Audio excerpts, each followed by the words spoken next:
मेरा नाम सरिता पाल है। मैं बीओसी उत्तर प्रदेश के कानपुर ज़िले की क्षेत्रीय कार्यकारिणी की संयोजिका हूँ और आज आपके समक्ष चंद्रशेखर आज़ाद जी के जीवन से जुड़े हुए कुछ महत्वपूर्ण तथ्यों को लेकर प्रस्तुत हुई हूँ।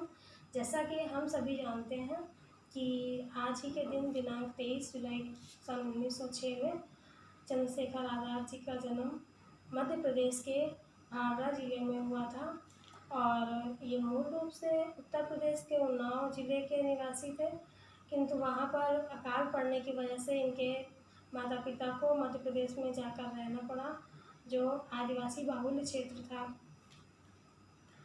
तो वो बचपन से ही काफ़ी क्रांतिकारी स्वभाव के थे। उनके जीवन में बहुत सी ऐसी घटनाएं हैं जिनको कि इतने कम समय में व्यक्त करना बहुत मुश्किल है, किंतु फिर भी आज हम उनके पुण्यतिथि जन्म दिवस की पुण्यतिथि के अवसर पर उनके जीवन के कुछ महत्वपूर्ण पलों को याद करते हुए उन्हें सादर नमन और वंदन करती हूँ और आशा करती हूँ कि हमारे देश में ऐसे ही क्रांतिकारी योद्धाओं का जन्म हमेशा होता रहेगा, जो कि भारतवर्ष की रक्षा के लिए हमेशा तत्पर रहेंगे। इनका जन्म काफ़ी आज के युवाओं के लिए बहुत प्रेरणा स्रोत है।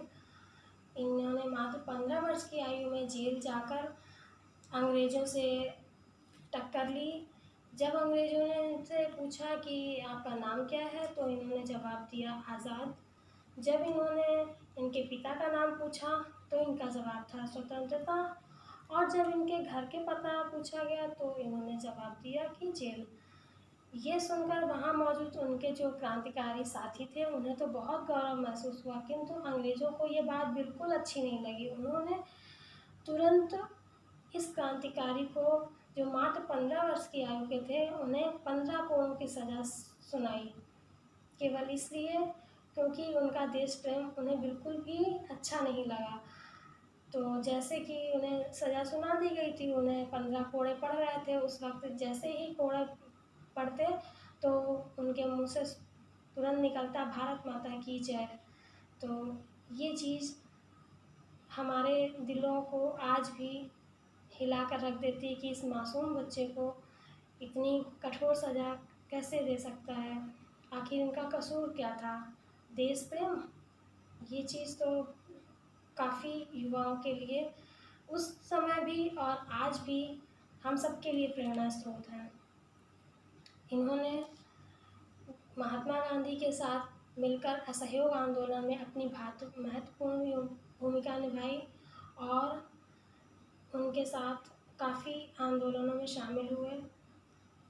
जैसा कि हम सभी को ज्ञात है कि इन्होंने सरदार भगत सिंह और राजगुरु और सुखदेव जी की फांसी रुकवाने के लिए जब ये इलाहाबाद गए, वहाँ पर एक पार्क में बैठे हुए थे, जहाँ पर अंग्रेज़ों को इस बात की सूचना मिली और वे इनको मृत्यु के घाट उतारने के लिए या गिरफ्तार करने के लिए अपनी पूरी सेना के साथ वहाँ पहुँच गए। तब इन्होंने अपनी जान की परवाह न करते हुए उनका डटकर मुकाबला किया, और जब उनके पास केवल एक ही गोली बची तो वो अंग्रेज़ों के हाथों गिरफ्तार नहीं होना चाहते थे। इस बात को सोचते हुए उन्होंने स्वयं अपने वो गोली मार ली और बोले, आज़ाद हूँ, आज़ाद ही रहूँगा। तो ये हमारे लिए एक बहुत बड़ा संदेश प्रस्तुत करता है कि हम सभी आज आज़ाद हैं और हमें आज़ादी के लिए कोई भी कदम पीछे नहीं हटाना है, चाहे वो भारत के साथ पाकिस्तान का युद्ध हो, चीन का युद्ध हो या किसी अन्य देश का युद्ध हो, हमें डटकर मुकाबला करना चाहिए और ऐसे महान क्रांतिकारियों से हमें शिक्षा लेनी चाहिए।